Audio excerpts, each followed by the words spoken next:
And it is such a pleasure to be here.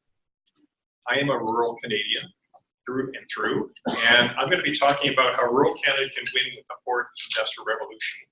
And maybe you didn't know there was a fourth industrial revolution, but I'll be talking about that too. And it is so significant, it's so exciting. Just to give you an idea of how passionate I am about this, where's my right button here? There is no real book, this is just a Photoshop idea. For the last 20 years, I've been imagining a point in time where I could actually write a book. I'm not an author, I don't know if the book will ever be written, so this may be the closest thing that you're going to see to my book. I grew up in a Canadian rural town. 3,500 people when I was growing up, and probably still 3,500 people, really hasn't changed very much. But what was so significant about this town is in its early days, it was a gold mining town, built smelters, it created all kinds of opportunity. This was truly an amazing time. Et c'était vraiment un temps extraordinaire pour moi. Il y avait des milliards de dollars qui sortaient de la mine, c'était extraordinaire. Mais ce que vous avez vu sur la photo, nous avons eu un club de ski. Moi, je faisais partie de ce club de ski. Il y avait 25 enfants qui étaient skieurs et nous avons pu aller dans des équipes nationales de ski. Nous en étions 19 sur 25. Alors ça, c'était absolument impossible à l'époque. C'est qu'on pouvait avoir simplement un skieur toutes les décennies qui faisait l'équipe nationale, mais il y en avait 19 chez nous. Alors, j'ai passé par ce processus, mais j'ai fait une très mauvaise chute et en 83. Et puis imaginez, lorsque vous avez une carrière qui se dessine devant vous de skieur, c'était merveilleux et tout d'un coup, cette occasion de devenir un skieur émérite, eh ben, s'est effondrée. Et puis, mes professeurs, mes enseignants m'ont encouragé à l'école. Et donc, tout ce que j'ai appris lorsque je faisais du sport, eh ben, je l'ai transféré à l'apprentissage. Et puis, je peux vous dire que je me suis dit que la technologie, c'est quelque chose d'extraordinaire. En 84, 85, c'était quand même les débuts de la technologie, de l'explosion de la technologie. À Vancouver, il y avait 5 grandes entreprises.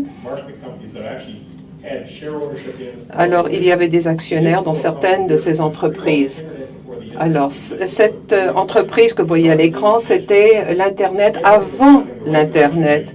Alors, j'ai pu donc travailler aussi à la Silicon Valley après l'expérience que j'ai eue aussi dans une entreprise à Vancouver. Alors, j'ai 2 petits-enfants et puis je me suis rendu compte que mes enfants de 3 et 5 ans n'avaient pas les mêmes expériences que j'avais connues quand moi j'étais enfant. Et puis, j'avais emmené ma femme dans les Kootenays et je lui ai dit, écoutez, il faut qu'on revienne à nos racines, il faut qu'on revienne dans les régions rurales, parce que j'avais 2 petits-enfants. Je voulais qu'ils connaissent ce que moi j'ai connu. Et puis, moi, je suis arrivée à convaincre ma femme, parce qu'elle voulait avoir une maison ancestrale. Et je lui ai dit, écoutez, c'est merveilleux de pouvoir avoir une maison qui coûte pas cher. Et voilà, donc la maison ancestrale en question que j'ai achetée pour ma famille.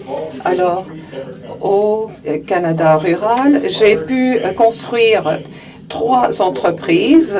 Alors, PowerLink, qui était la première entreprise, IP World, et ensuite, il y avait aussi de la fibre optique, et si ce n'était pour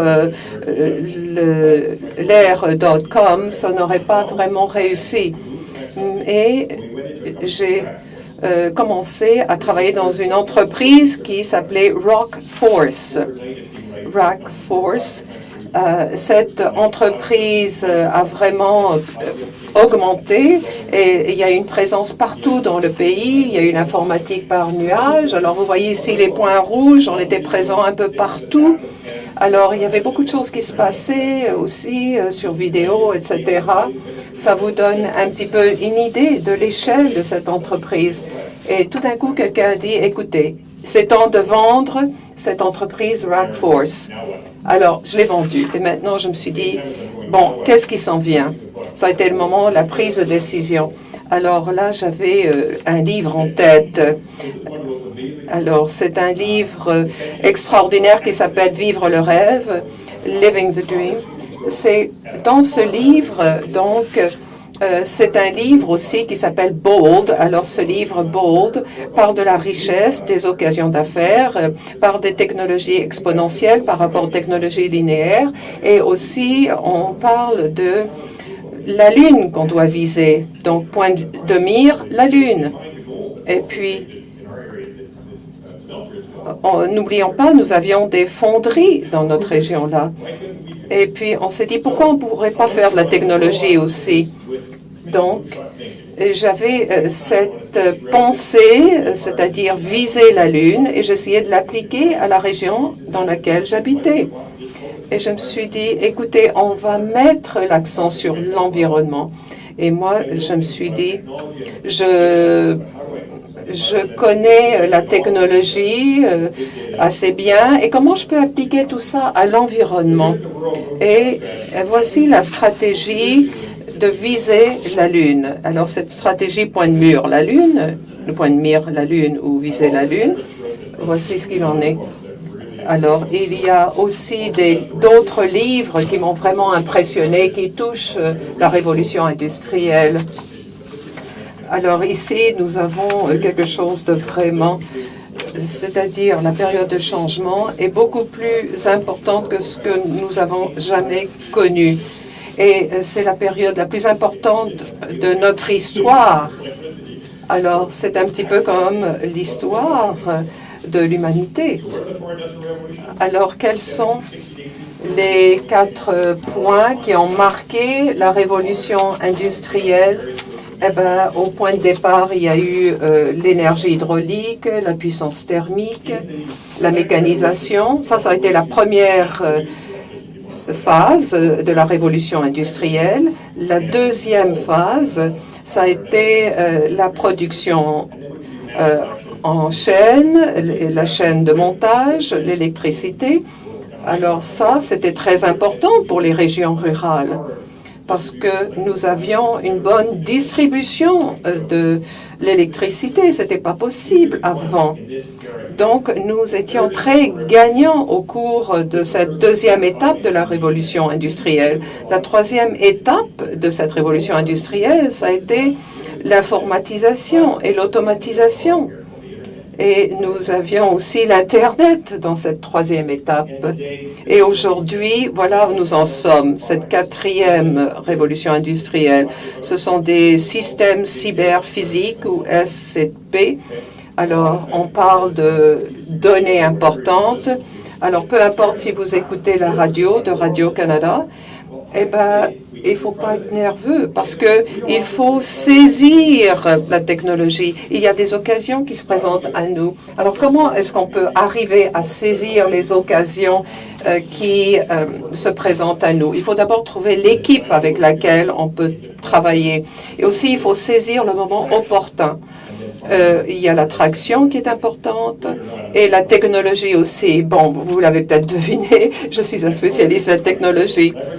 Également, il faut miser sur les avantages des régions rurales. Je vais vous dire un petit peu ce que nous faisons.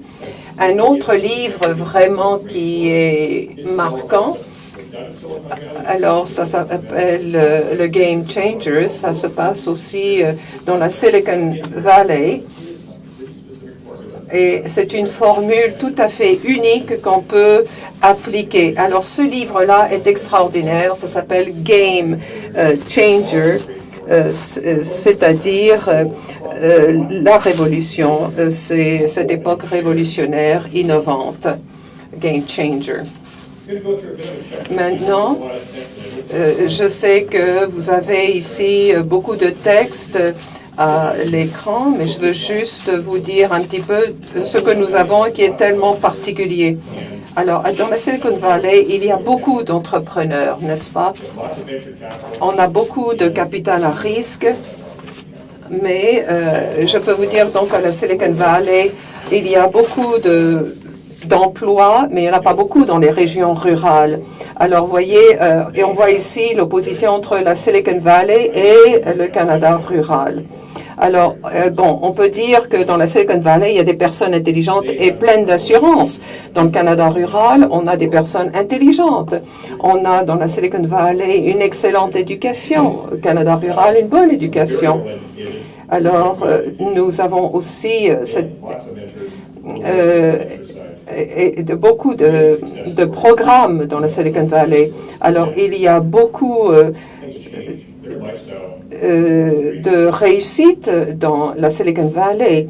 On a quelques exemples de réussite. Évidemment, nous avons une très bonne qualité de vie, une bonne qualité de vie ici extraordinaire, et le style de vie est moyen dans la Silicon Valley. Alors, les soins de santé sont coûteux dans la Silicon Valley. Pour nous, dans les régions rurales, nous avons d'excellents soins de santé. Maintenant, il y a une instabilité sur le plan politique dans la Silicon Valley. Chez nous, c'est stable sur le plan politique. Il y a aussi la confidentialité des données qui est médiocre dans la Silicon Valley. Ici, on a une bonne confidentialité des données. La sécurité personnelle est à risque en Silicon Valley. Ici, on a une bonne sécurité personnelle. Il y a une pénurie d'eau aussi dans la Silicon Valley. Ici, on a de l'eau. Alors, et nous avons aussi un très bon programme d'immigration. Ce n'est pas le cas pour le Silicon Valley. Donc, nous avons la possibilité d'aller de l'avant. Et puis, on peut aller chercher les entrepreneurs. Et je vais vous en parler un peu plus maintenant. Alors, j'espère que cela vous donne une idée de comment nous comparons avec la Silicon Valley. Alors, les gouvernements locaux sont très importants. Alors, Terry a parlé hier et a dit aussi comment on peut parler aussi des centres de données, qu'est-ce qui existe dans nos régions, qu'est-ce qu'on peut faire dans nos régions. Alors, il y a tellement de choses qui se passent ici, vous savez. Il faut voir quels sont les avantages locaux. Alors, nous avons des forces sur le plan régional. Alors, par exemple, si nous avons des centres de ski, peu importe ce que vous avez dans votre région, cela peut attirer les gens. Mais c'est une attraction. Il faut aussi créer des emplois. Et donc, nous avons aussi des activités. Alors, on a parlé de tech hier à Trail. Il y a beaucoup de talents qui existent dans ces installations-là à Tech. Je vais vous dire qu'il y a vraiment du talent, beaucoup de personnes qui réfléchissent, qui font des choses. Nous avons aussi des vice-présidents de Tech qui nous ont demandé de se joindre à cette entreprise-là pour former des super blocs. Et je trouve que chaque région devrait essayer d'établir des liens entre ce qui existe dans une région donnée. Alors, nous avons aussi Midas et nous avons aussi des immeubles vides dans notre région. Nous avons un immeuble vide qui a 40 000 pieds carrés. Alors, ça a été construit en 2011 et c'est vide cet immeuble-là. On pourrait l'utiliser, voir comment est-ce qu'on pourrait l'utiliser. On a aussi des terres industrielles, Waneta. On a aussi la frontière qui est tout près des États-Unis. On a un réseau ferroviaire des États-Unis. Nous avons aussi des barrages, un barrage important. Donc, comment est-ce qu'on peut utiliser ça? Nous avons aussi un entrepôt d'expédition pour les États-Unis. Donc, nous avons des forces sur le plan local et on devrait miser sur ces forces-là.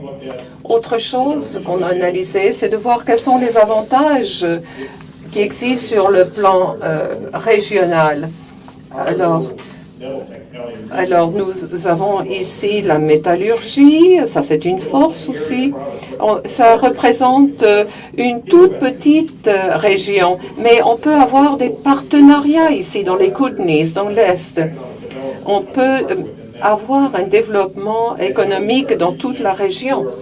Et on établit des partenariats avec d'autres, LCIC par exemple. Et nous avons aussi des liens avec Calgary. Ce qui est intéressant, c'est qu'à Calgary, on a du pétrole, on a du gaz,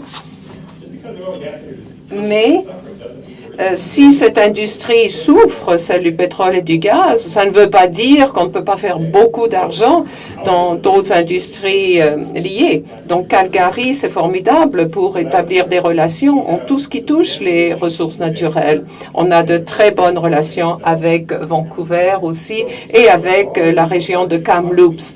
Donc, nous avons des partenariats et il faut tirer les liens entre ces divers partenariats. Il faut créer donc des super blocs.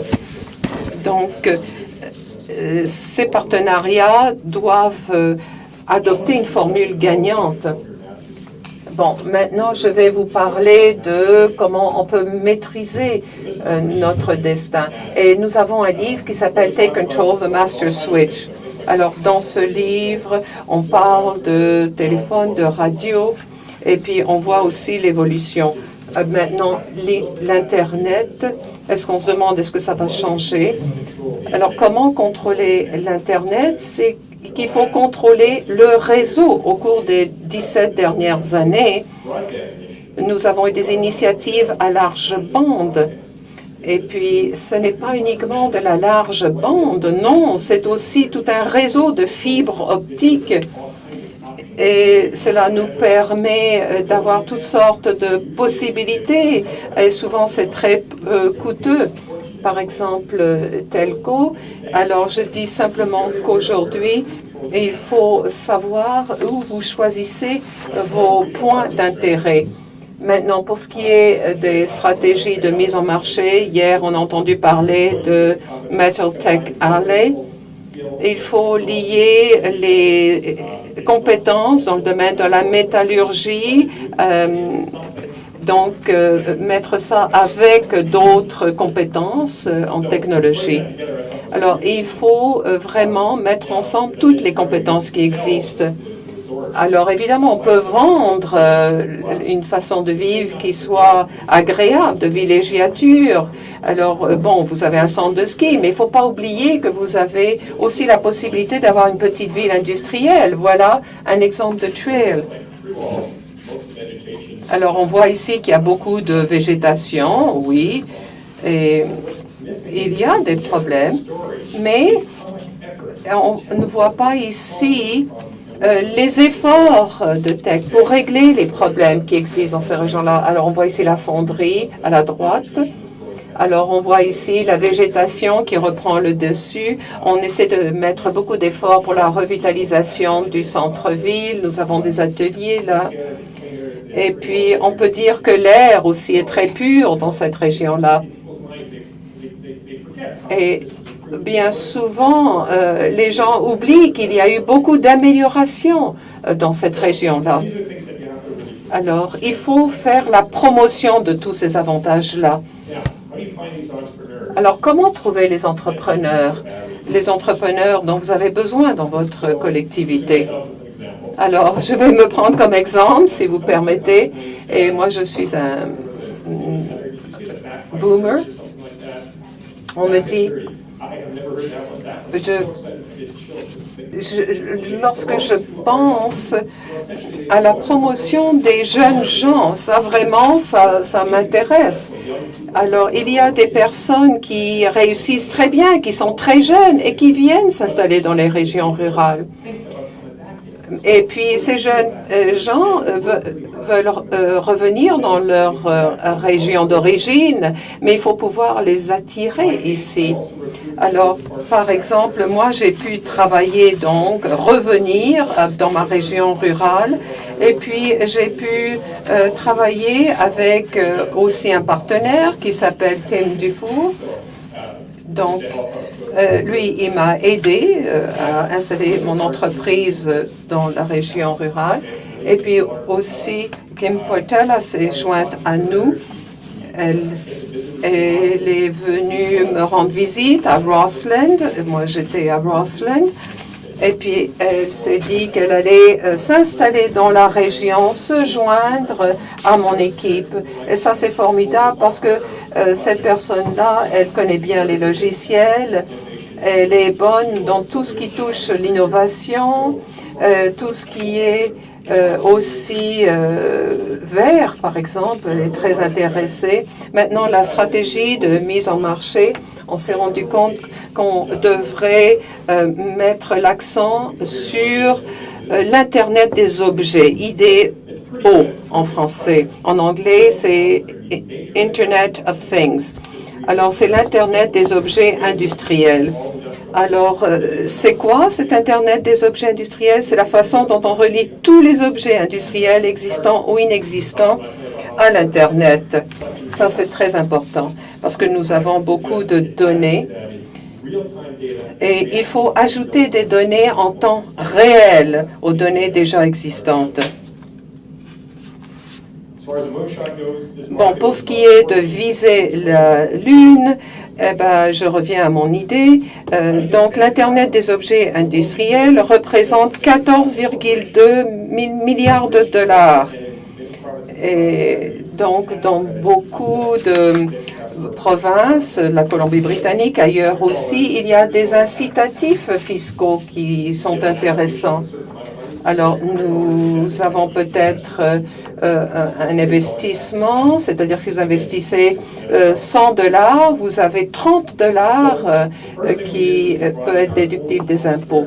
Donc, qu'est-ce qu'on a fait? C'est qu'on a mis nos propres investissements dans l'entreprise.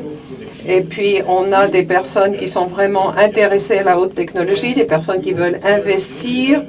Et puis, on ne veut pas évidemment avoir de l'argent de personnes qui doivent s'endetter. Non, pas du tout, c'est pas ça notre intention. Mais nous voulons avoir donc un centre fort et donc l'incubation. Donc nous avons un centre d'innovation qui s'appelle I4C, 14C. Et c'est un écosystème d'entreprise. Et puis, 14C en anglais, un 4C. Alors, il faut vraiment tirer avantage de chaque dollar qu'on investit. Alors, nous, on a été voir une fiducie, par exemple. Alors, évidemment, la fiducie a dit que nous ne sommes pas nécessairement dans le domaine du capital à risque, mais ils étaient d'accord pour acheter un immeuble pour nous. Donc, ils ont acheté un immeuble pour nous et on a pu s'installer là. Ça, c'était formidable. Alors, ça ressemble à la Silicon Valley, n'est-ce pas? C'est vraiment tout à fait moderne. C'est à la fine pointe de la technologie. On voit ici l'espace. Et puis, il y avait cet immeuble-là.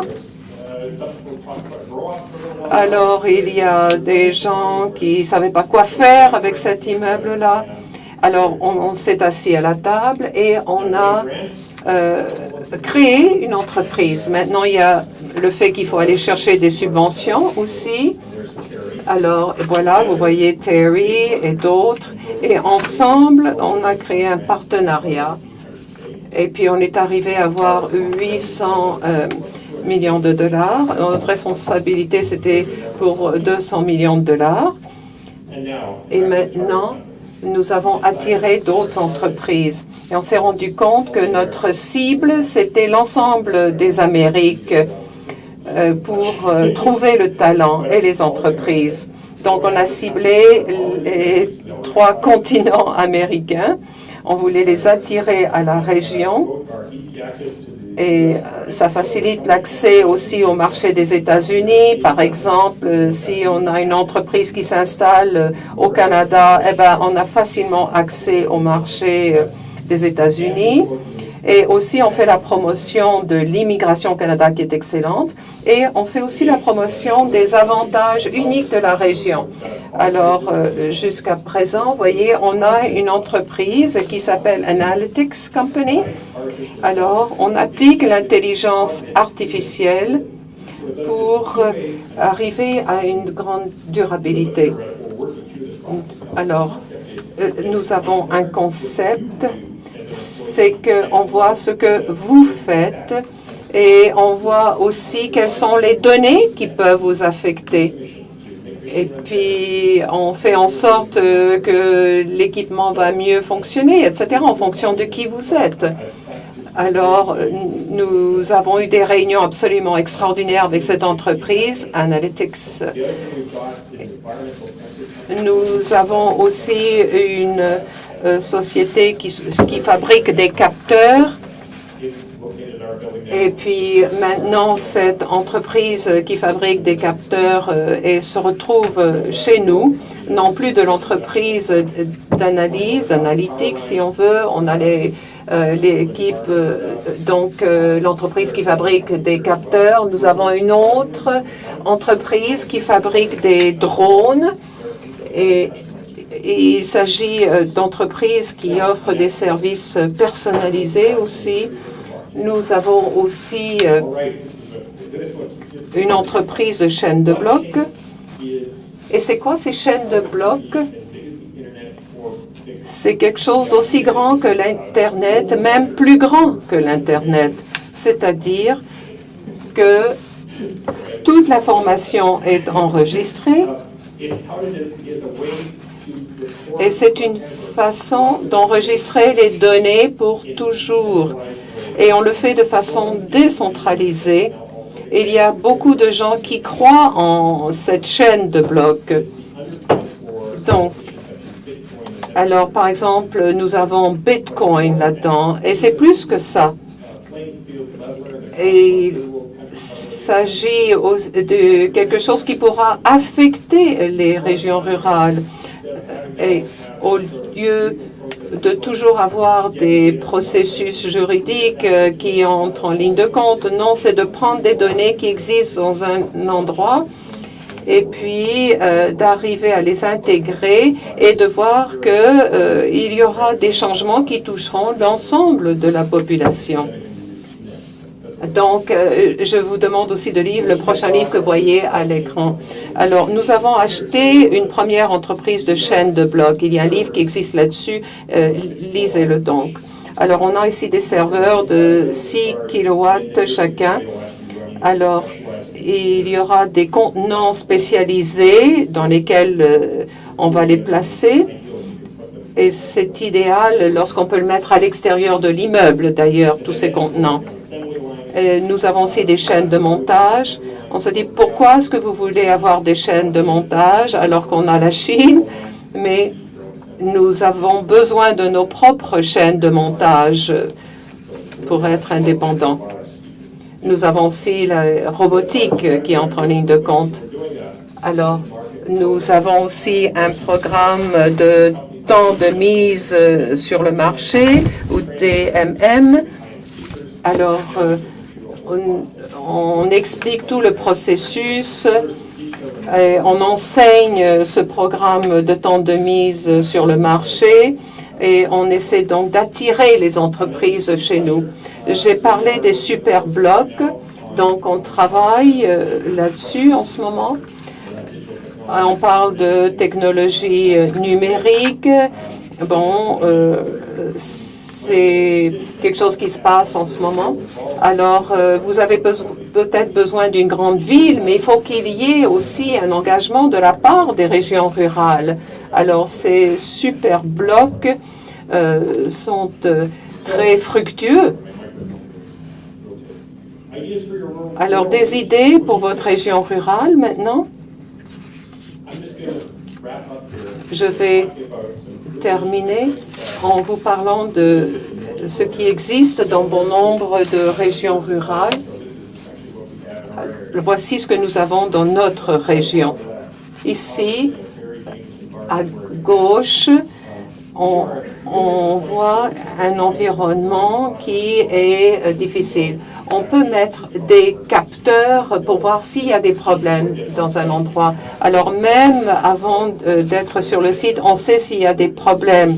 Donc on peut avoir des capteurs, on peut avoir de la télédétection. Alors il y a tellement de choses qui se passent et on peut savoir ce qui se passe. S'il y a des problèmes, s'il y a des stress. Alors il y a aussi des drones qui font de la télédétection. On peut voir, par exemple, si un camion a des problèmes ou autre. Nous utilisons donc l'intelligence artificielle dans les mines ailleurs. Alors, si on prend les points chauds et qu'on fait une carte des points chauds, alors ici, on a surtout des fonderies. On peut établir des liens entre ces divers points chauds et on peut aussi réunir beaucoup de données sur ces points chauds. C'est la même chose pour les mines. On peut établir des liens entre les mines. Il y a beaucoup d'innovations, beaucoup d'occasions à saisir. Bon, maintenant, pour ce qui est de l'agriculture, il y a beaucoup de collectivités où il y a de l'agriculture. Alors, évidemment, il y a beaucoup de travail qui se fait à la ferme. Mais l'agriculteur d'aujourd'hui utilise beaucoup de technologies et il a beaucoup de données, mais il faut savoir utiliser les données. Donc, notre entreprise aide, c'est-à-dire comment simplifier, comment prendre les décisions en fonction de la ferme en question. Alors, voyez de nouveau des points chauds.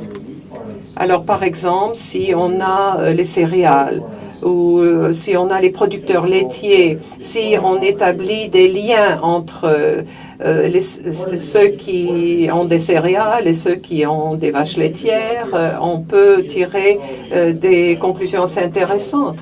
Maintenant, ici, nous avons une entreprise où on plante 100 000 arbres par jour, une autre entreprise. Et nous avons un drone qui peut surveiller les activités. Et puis, on a aussi un drone qui peut aider à placer la semence sous la terre. Nous avons un équipement qui peut donc semer les graines et tout ça fonctionne par informatique à distance. Alors, si on prend l'ensemble des collectivités, qu'on établit des liens sur la carte entre les diverses collectivités, on voit ici des collectivités, par exemple, qui dépendent des activités forestières. On voit ça ici sur notre carte. Il y a aussi des occasions inattendues. Peut-être que vous ne voyez pas les occasions qui peuvent exister dans votre région. Alors, vous voyez ici les camions qui sont en train toujours d'avoir des problèmes. Alors, on pourrait peut-être faire le suivi des camions et on sait que peut-être il y a un problème technique dans le cas d'un camion et peut-être qu'on peut prévoir à ce moment-là un atelier de réparation de camions. Alors, il y a aussi de la gestion écologique.